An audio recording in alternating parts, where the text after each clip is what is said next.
What do you do when the United States Navy makes a glorious 3-mile runway available for a Cycle World test? Easy. You gather the fastest superbikes you can, and you compare them against some of today's top supercars in an all-out acceleration test to 180 miles per hour and beyond. In the superbike camp, we have the BMW S1000RR, the Ducati 1299 Panigale S, the Kawasaki H2, and the Yamaha YZF R1M.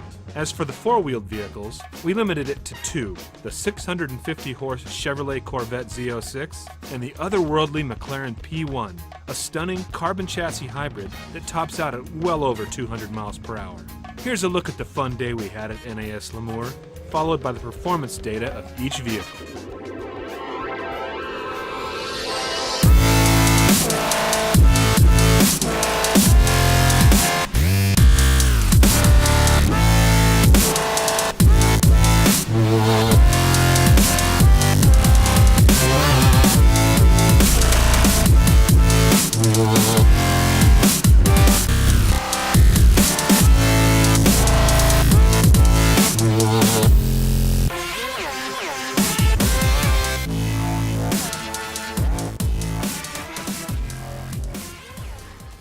As you can see from our data, the $1.2 million McLaren took top honors. No surprise, really.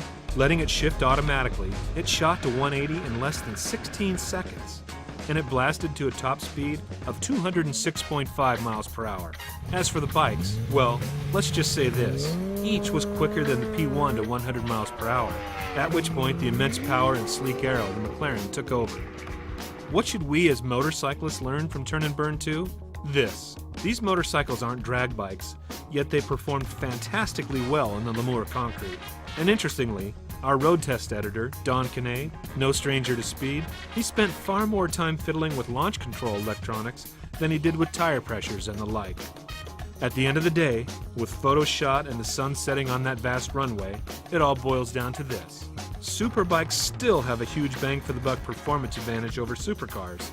And next time we get that invite to Lemoore, we'd be happy to prove this point again.